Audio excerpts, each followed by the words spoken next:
OTAN, Outreach and Technical Assistance Network.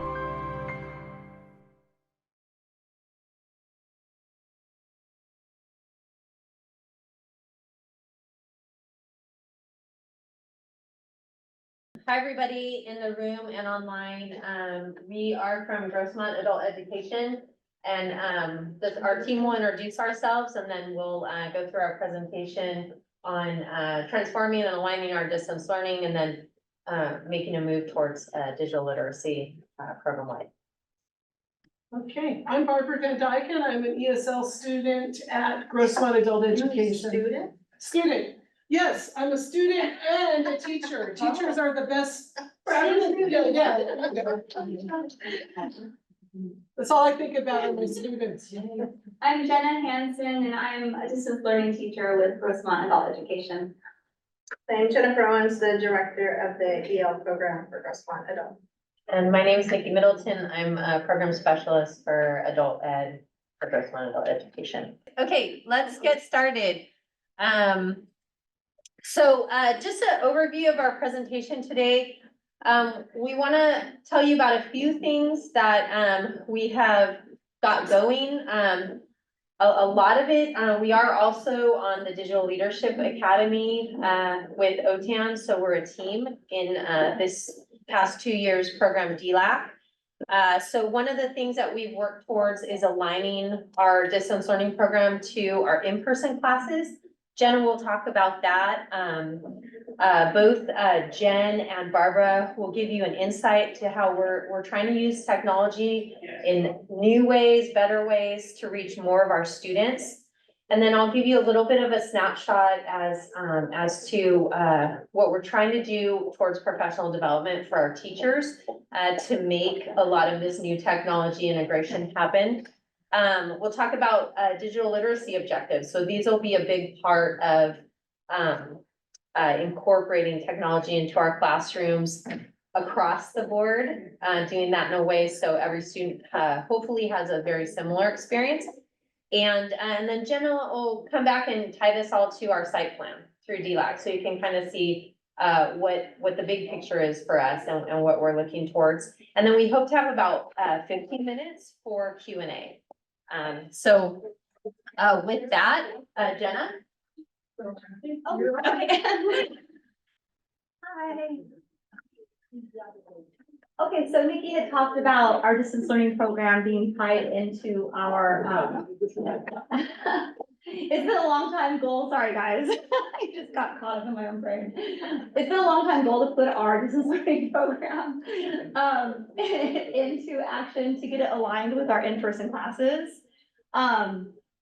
Nikki is our program specialist and Jennifer's our admin, and they really helped me carve out the time to be able to do that with distance learning, because there's quite a few students and there's a lot involved.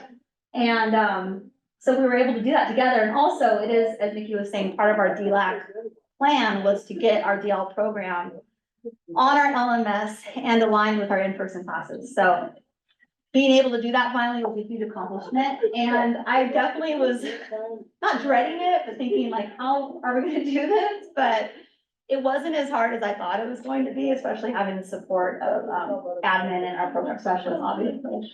And it also being part of our site plan. So this is a community that Canvas is providing for our DL students. The other LMS I was using was great, but there wasn't an asynchronous and a synchronous aspect to it. So now with Canvas, we have the discussions and things like that, so students can see what they're writing in the discussion area and see my comments and feedback. And so that's really cool, having that sense of community there that wasn't there before. And then they talk about it too in person. If they come in to meet with me, they'll talk about what they wrote on Canvas and stuff. It's actually really cute. The ventures is what is loaded on our Canvas. So it's level learning, and it's a good transition between Zoom and online and in person with ventures. I don't know how many of you have used ventures, or everyone's pretty familiar with it. So it's a great platform for in person or online or via Zoom. Alignment.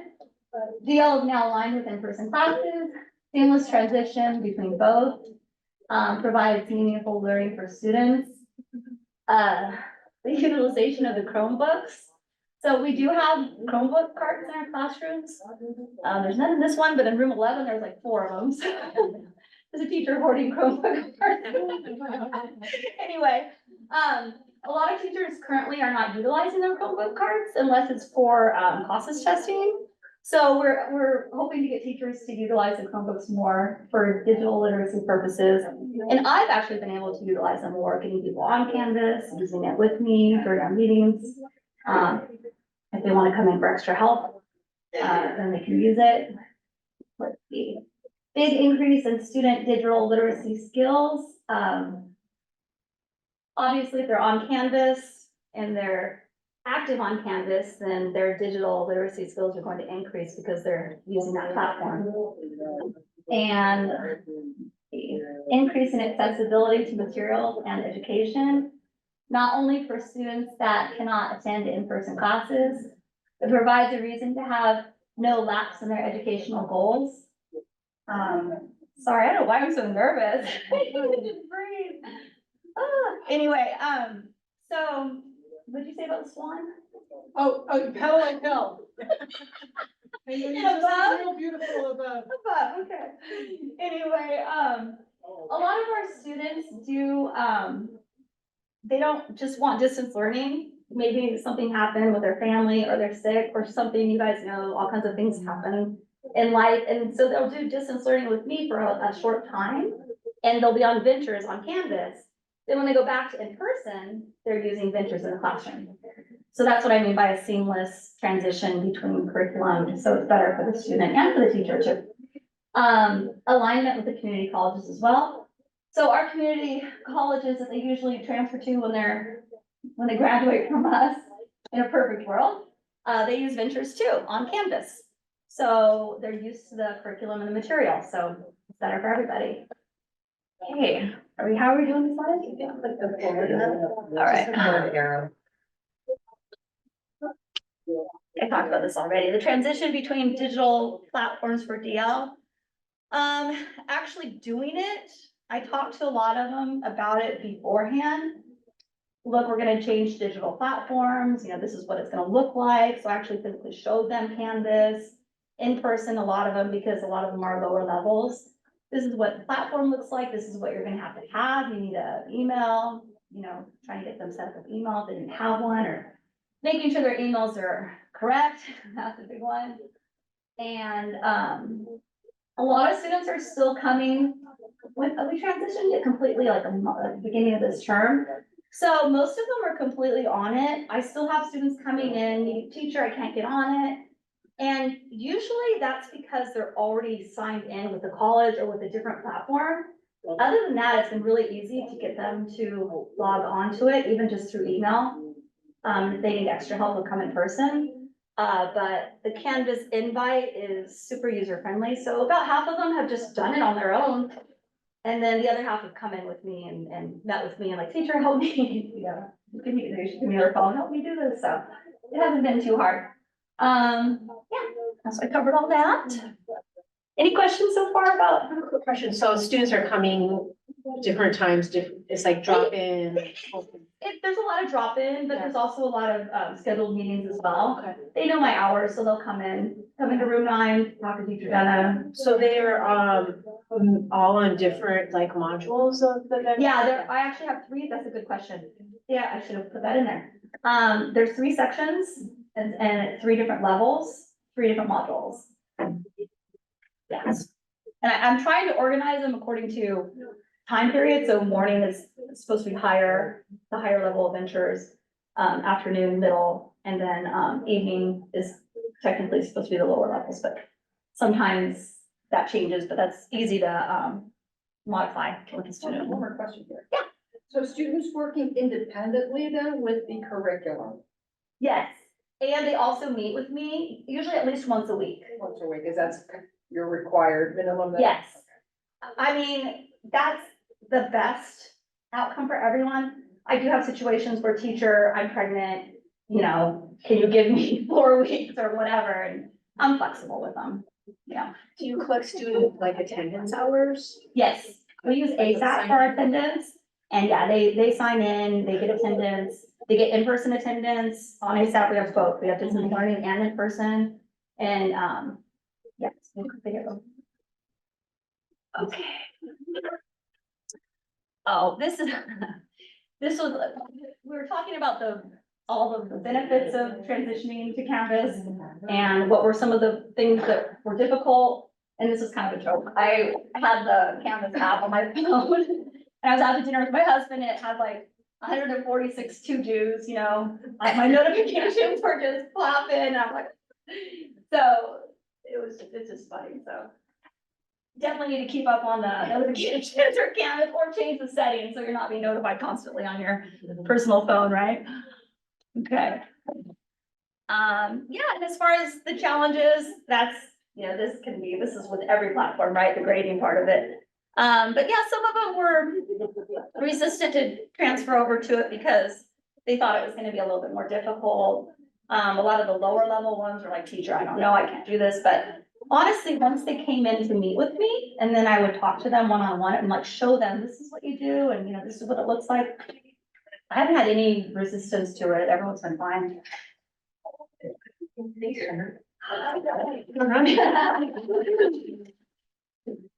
So just from an administrative standpoint,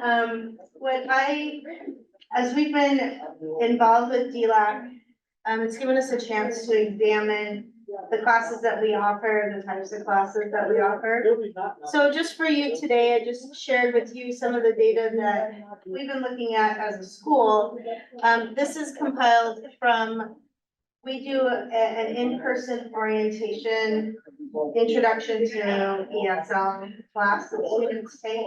And as part of that, they take the student technology survey as part of that class. So the data that I'm sharing with you comes from 368 submissions between August and December of 2023. So the first 2 terms of the school year. And just as we go forward planning, these are our current, this data was reflective of current students. And we just found it interesting that 64% had said that they preferred in-person, 25% said that they preferred hybrid, and online only 11%. So online only would be what Jenna does, and the hybrid is what Barbara will talk to you about in a minute.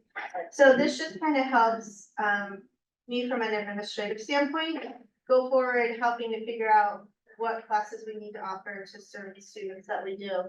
The other part of the student information technology survey I thought was interesting, that when it asked what type of device you use for your online learning, 73% of the students said that they use their phone. So that's something we also have to consider moving forward, making sure that we provide curriculum that's phone compatible and easy for use of students for their phone. All right, gotta push my button here. All right, so for the hybrid class model, I worked with Learning Upgrade, which is a curriculum, an online curriculum for English, for just about any of the, you know, English, math, but we focused on English. And I had, at the beginning of the first term 1, I had 40 students in my class, and it was a lot packed in to the class. And I thought, you know, this is ideal for hybrid. Half of you come on Monday and Wednesday, and the other half of you come on Tuesday and Thursday. And then when you stay home, during the time that you would normally come to school, you've got to do this learning upgrade. And they were a little reticent at first, but they jumped right on. Most of them got onto learning upgrade using their smartphone or another device at home, but primarily smartphones. And they had to work for 2 days a week at home. And then the other 2 days of the week, they'd come in and we'd have a classroom where we'd cover much of what they had been learning through learning upgrade.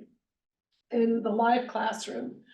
And, what I found was that, when the students, I found that the students were on board. I mean, I could track them using the Learning Upgrade interface and see that they were on between those times that they were required to be online and, you know, to get credit for their time in the class. When they came to class, the enthusiasm in the classroom, those enthusiasm levels had risen. They come to class and they were so much more engaged and very talkative with each other. And, you know, of course, you know, the teacher plans it that way. I planned for, you know, lively, engaging classroom activity. So at the end of this pilot, I had many students. I mean, all the students knew each other's names. They could interact with one another. There wasn't a lot of, like, you know, sitting in rows and sitting back and being a wallflower. So I thought that that was really cool. But let me go through some of the, you know, with this pilot, I took the stats from Learning Upgrade and I ran some numbers on them. And, you know, through the statistical package, social services, you know, that to analyze the numbers, I use SPSS. And so the idea was to analyze the collected data, and that's another beautiful thing about Learning Upgrade is that it collects all of the data that you might need to crunch. And so that we can evaluate how the program influenced the performance of our adult English language learners. And then this is pretty much what the data looked like. So you can have Learning Upgrade run any report, and this report I ran was on NRS growth, learning days, and the growth per year. So I gotta get back to here. Okay, so the data overview. Okay, so we examined the key metrics of average NRS growth, average learning days, and annual learning progress to understand the program's efficiency and effectiveness. And understanding the significance of this is that by understanding these metrics, it gives us insight into the program's impact on the students' language acquisition and overall academic progress. Students, the average NRS growth, students experienced an average increase of 1.9 on the national reporting system, which indicated a notable advancement in English language proficiency. And the average learning days, so we took all of we took it all, divided it by the number of students, and on average, students dedicated 112 days to using the Learning Upgrade curriculum, and which reflected their commitment to enhancing their language skills. And the data project that an average annual growth of 6.4, signifying yearly progress in students' learning outcomes. So okay, so I looked at this and I'm like, okay, what does this mean really? You know, so an average of 1.9, 112 learning days, 6.4 average growth per year. What that means is that in the time that they used Learning Upgrade, they increased their level by 1.9, almost 2 levels. And the 112 days of average learning days, that shows that their engagement in the Learning Upgrade program. And then the growth per year, if we stay, we took away the pilot and said, we do this all the time. In a year, average growth per year is projected at 6.41. So once I started looking at it this way, I thought, wow, this is pretty remarkable. And right here, this QR code, this will link to an explanation of these stats. So, and it's very thorough. With the help of AI, for full disclosure, AI helped me to articulate the strengths of this pilot. Thank you very much. For AI. One question. Yes. In the chat, the question is that comparable to, scroll down a little bit, what you're seeing in TE? TE. So, Top center. top center. I don't know.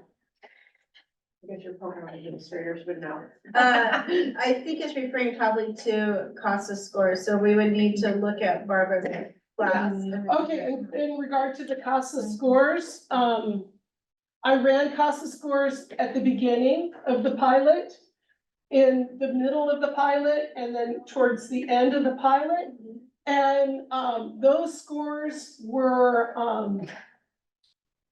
there was a slight increase. It showed slight increase, but there were problems with the information reported from CASAs in that some of the CASAS reports had an asterisk. Was it the asterisk which shows that they were below, they tested too low?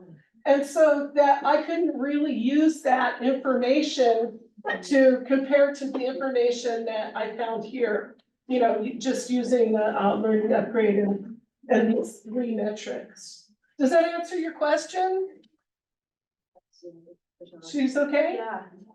Could I ask you a question? So did you compare before you were using this learning repository online, the student completion of your class? You said there's a lot more engagement. Did more students persist through the end of your course than previously when you were not using this technology? Yes, well, I had more students I had more students attending regularly than before, and less attrition. And I think that has a lot to do with easing up on them and not requiring them to be there all 4 nights or all 4 mornings, but that gave them a little bit of flexibility in their schedule so that they could complete their learning upgrade according to what their personal schedules were demanding of them. Yeah. Does that answer your question? 100%. Okay, good. Any other questions? Oh, come on, you gotta stump me. I'm prepared. I got my numbers. Okay, so let's see. Okay, so if you want the link to an explanation of these stats, it's right here on this QR code. You just take a picture and. So your average learning day means the total hours really that they were using that Yeah, system. yeah. It's a lot. So they had to at least kiss it, And that's what we do with our kids at home, you don't like the broccoli, you have to kiss it. At least kiss it. And, but no, they were engaged and they would come into class and they'd say, teacher, let's do learning upgrade in class. So we would do learning upgrade in the classroom as well. So that I could help with any trouble that they were having accessing it or things that they didn't quite understand that were being taught in the module. Marin online has a question. Did students have an easy time navigating the app? There seem to be many options. It looks busy on the initial startup page. Would you mind going through it? What it looks like for the student to use the app? I don't have the app with me. I'd love to do that. Barbara, give her your email address. Yes. Yeah. Go ahead, tell me. All right, you ready? Yeah. B-A-N, E-B-A-N, D-Y-K-E-N, D-Y-K-E-N K-E-N, at GUHSD.net. G-U H, HSD.net. yes, that's it. And, yeah, but there was another part of that. Oh, well, having learning upgrade in the classroom, I had one student in there that she would complete a whole lesson, like a whole level of lessons. So teacher, I want more. And you open it up, I did anyways. I didn't give them the whole enchilada at once. I guided them so that I could teach some of these concepts in the live classroom. And she was in there helping other students, to understand the platform. Most everybody preferred to do it on their smartphone. And they didn't have troubles navigating. No, yeah, okay. All right, so let's see. So, okay, so the average growth per year, the data projects an average annual growth of 6.4. And I don't know how that's in the wrong place, but that's okay. So the 112 days using learning upgrade curriculum reflects their commitment to enhancing their language skills. I would say that's really right on. They are very committed to that. I don't know why we've got them in there like 2 times, guys. But that's okay. It's on a loop, okay? Are you going backwards? I'm going backwards. Wrong button. It's the chimpanzee behind it. Okay, this is Jen. Okay, moving So- forward. Okay, here you go. Take care. So moving forward after Barbara ran her pilot and as she was talking, she said, she had this huge class and all of a sudden she said to her boss, we're gonna do this. Which was great and it worked out. For me as an administrator, it gave me pause and I thought, okay, now that we have this model and we have an idea of how this can be organized, we need to re-look at our onboarding process. We typically would place students strictly on class time, not morning, afternoon, night. Now that we have so many options for students, we are starting to have a discussion at an administrative level about a more high-touch onboarding where we can get those 64, 24, and 11, 25, 11% into the classes that they want from the get-go. And that's something that we're working on, we're gonna try to, we're planning on rolling out for summer, where we have, with the help of our translator, our school counselor, and our transition specialist, having a more high-touch, meaningful intake process so that we can get students going in the right track from the right time. So students who want a setup like Barbara's hybrid class, they're selecting it from the get-go rather than us going, oh, hey, let's do this now. That way they're making a purposeful decision for themselves of what works in their life and what doesn't, or if they need Jenna's class for either a temporary time or a long-standing time. And I just have such appreciation for the people that I work with. They love their students, they love what we do, it makes my job so easy. And just their dedication and making sure that students get what they need, help them get going where they need to go. And I'm just grateful for that because it makes it so seamless. And their willingness to participate in DLAC, it has been, for our agency, it has been a tremendous opportunity. I'm not gonna say it's a ton of work, because Ned is here, and so but it's been a lot of work, but it's been a lot of good work. And if you want to push yourself as an agency and you want to make yourself better, just the structure of DLAC with our coach and with the support of OTAN, it's really made a big difference and it's helped us move forward in probably ways you wouldn't have been able to do. Sorry, that was an unsolicited plug, but it's true from my heart. I'll pay you later. So we, we really realized, and I think a lot of this did come about for us through DLAC. Just the realization, I mean, we know that we have teachers with different levels of digital literacy. But through DLAC, we've been able to partner with other schools, hear their stories, learn about their site plans. And one school, Torrance, they're presenting here as well.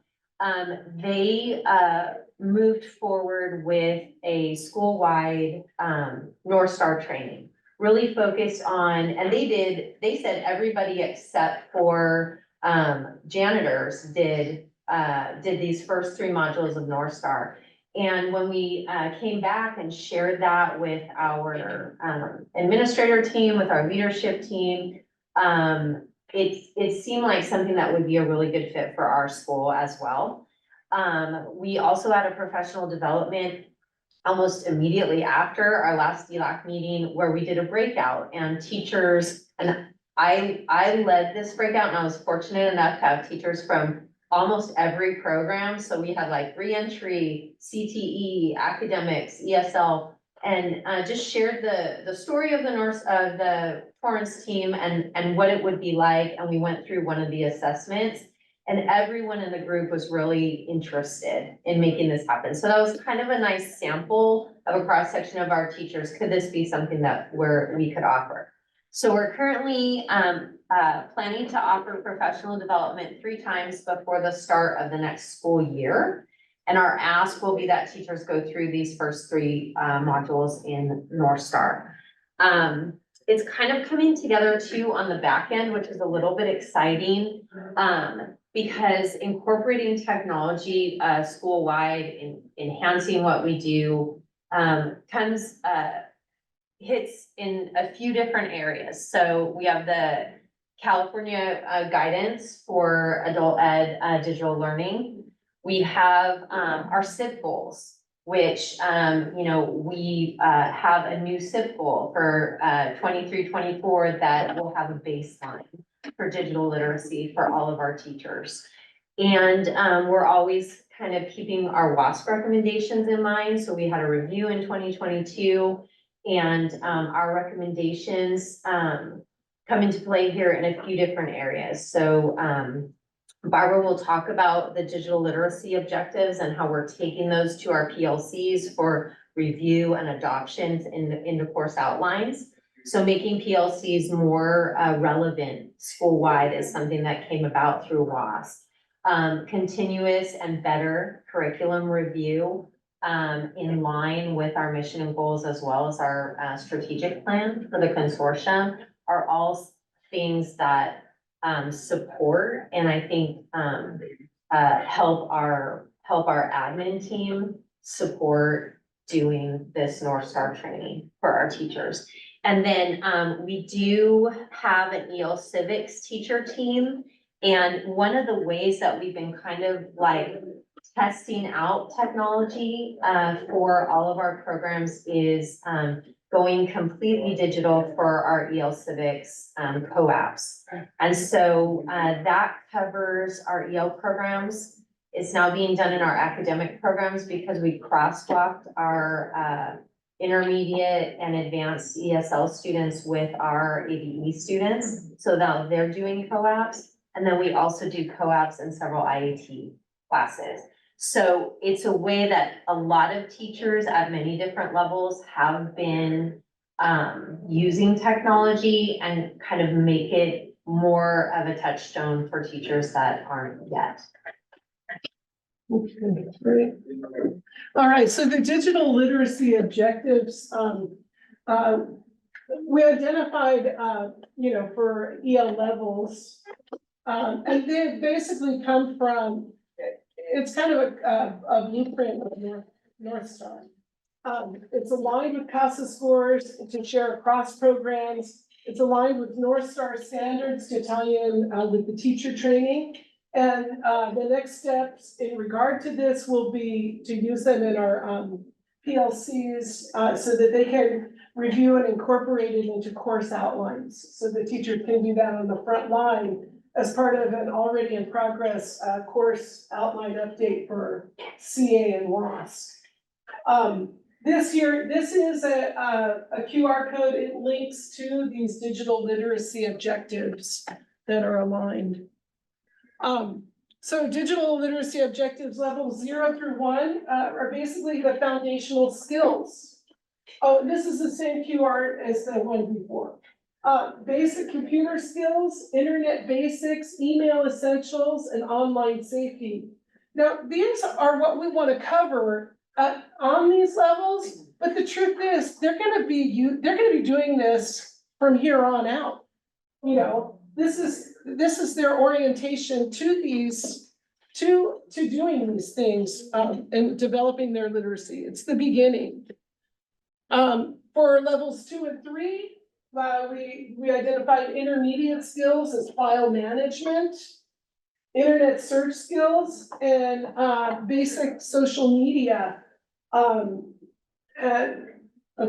And then for levels 4, 5, and 6, we focus on advanced skills, online communication and citizenship, advanced online tools, digital problem solving. And this, I would have to say, is all, AI.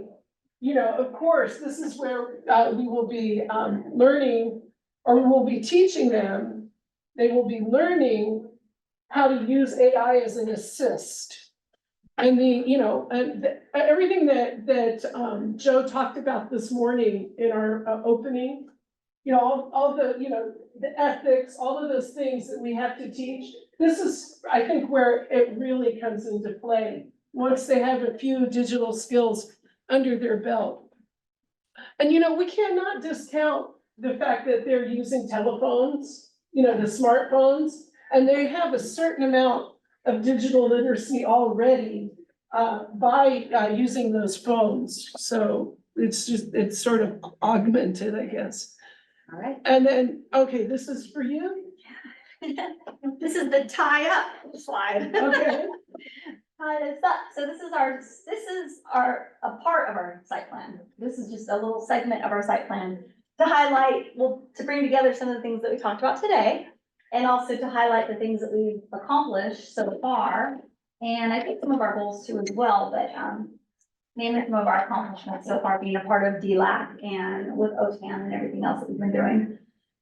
Let's see, so teacher support resources and digital literacy and course outlines allow for digital literacy and Canvas utilization guideline for each area of our EL program. I'm not gonna read through everything on here, but if you'd like to snapshot it, go ahead, feel free to, because we only have, I think, we're doing 15 minutes for Q&A and stuff, okay. So I'm gonna talk about the examples that are working. We have our EL Civics assessments in Canvas, which is huge, and Nikki was a huge part of that, I know. You gotta give yourself some props on that one, putting that together, but I know that's a big step for our program is getting EL Civics on Canvas and those assessments and getting teachers to go on Canvas to do that with their classes, so that's huge. And having it all in one organized space is really, really cool. And not having all those paper packets all the time. And utilizing the Chromebooks also on top of all that for EL Civics has been really, really cool. So that's a big accomplishment.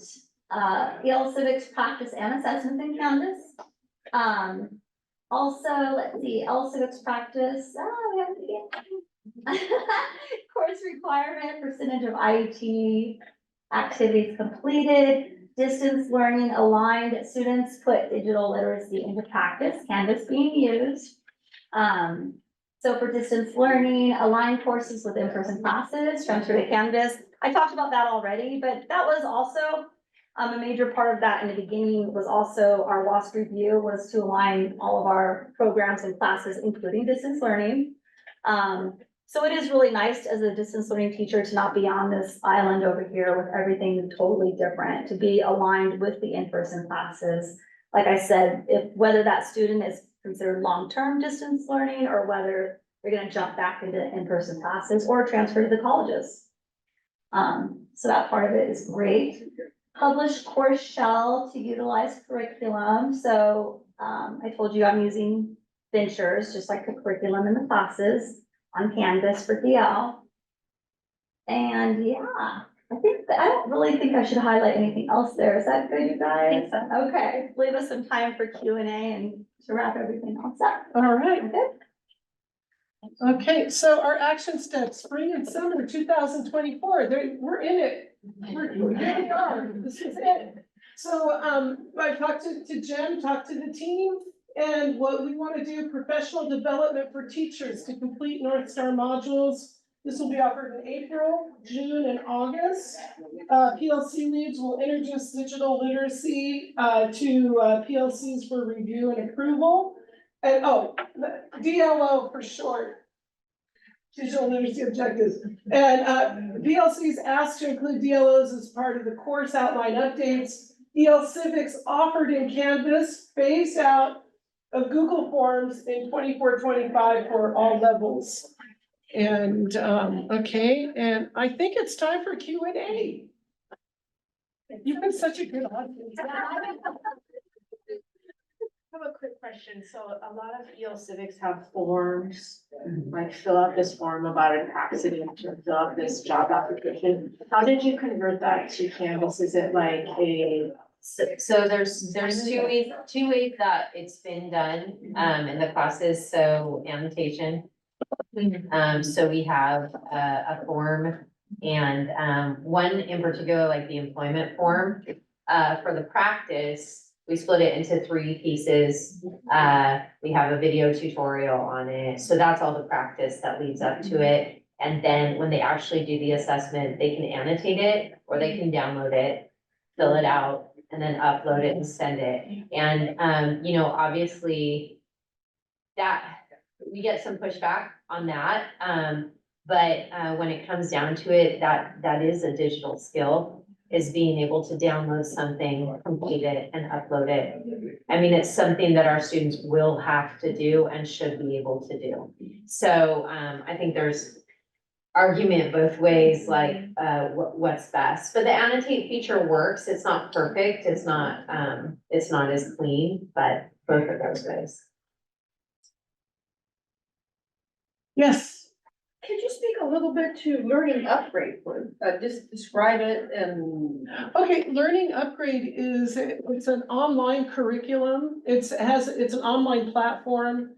The students are given a username and a password, and they go in, they log in, and the first thing they get, I'm just gonna speak to English, because there's English, there's math, there's digital literacy, and there's all, you know, the levels range from beginning on up to, I think, like 12th grade, you know, in your traditional, you know, K through 12.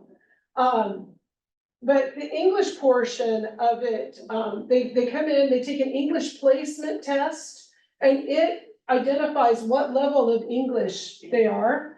And then it provides them content in the form of interactive videos where they cover things about, like, for instance, the main idea. And then they give this whole thing about what the main idea is. And then within it, there are quizzes that they complete to see if they're, you know, if they're reading the text and they're pulling the answers from the text. And so it's just like and so it's a video and it's cartoons. So, and the narrator is kind of outlandish. Like if they do something well, they go, excellent, you know, and it's kind of, you know, just to stimulate their brain a little bit. And, you know, you don't know how many of these students are coming into the class now saying, excellent, you know, they're mimicking what they're hearing and what they're seeing.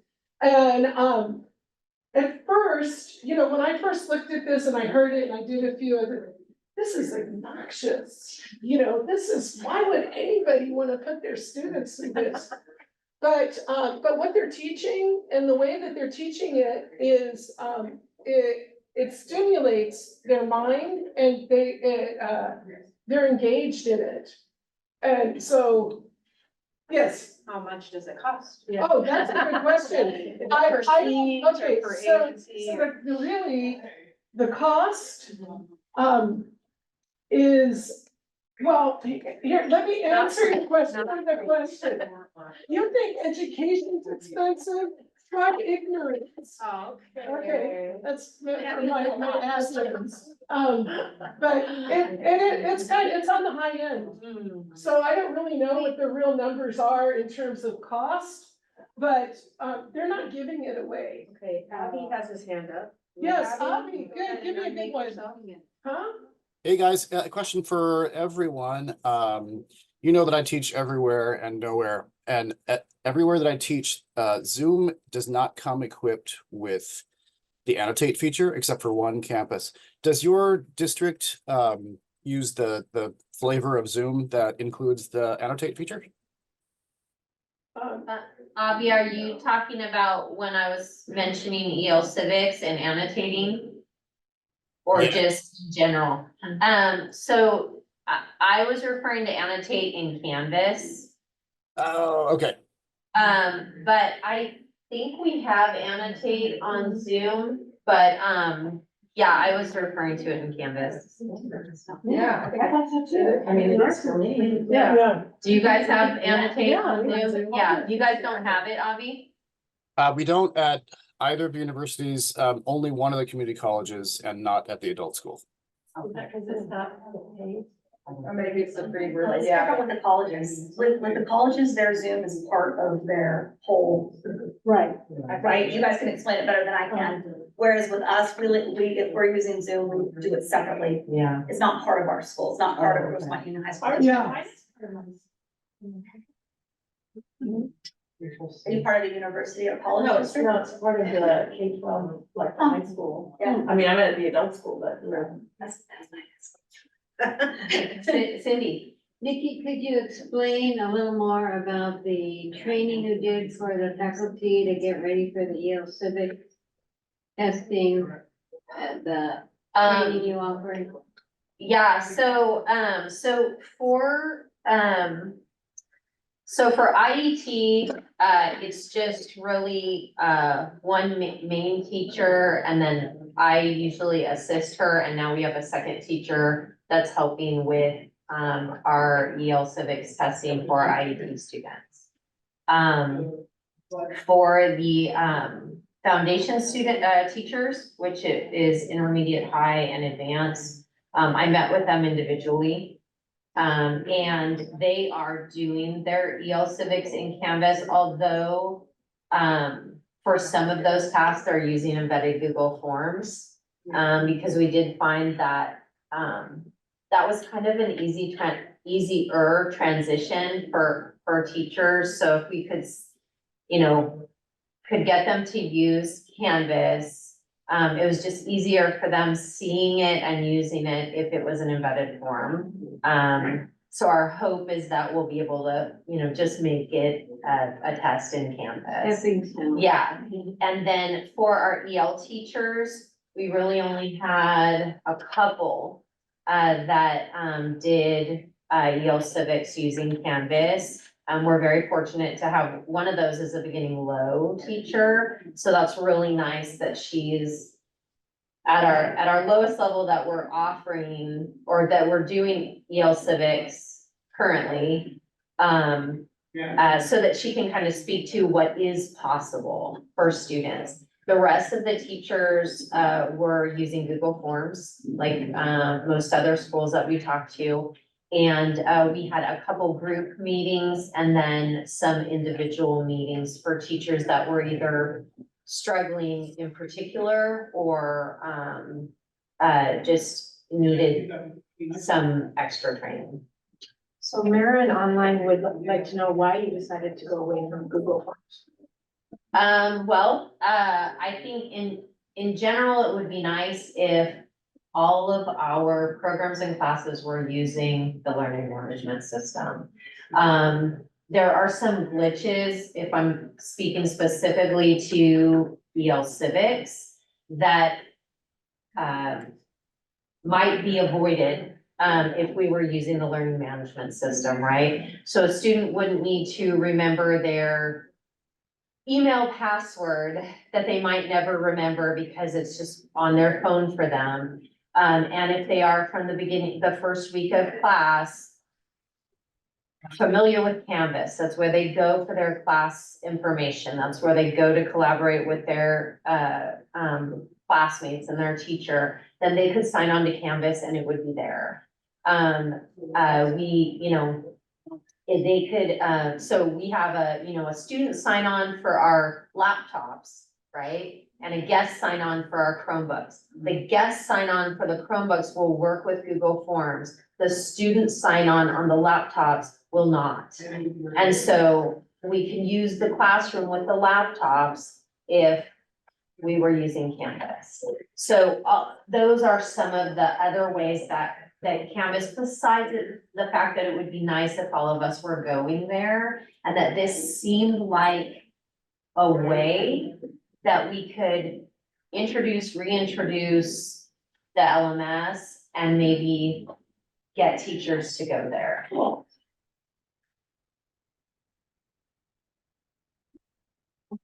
Any more questions?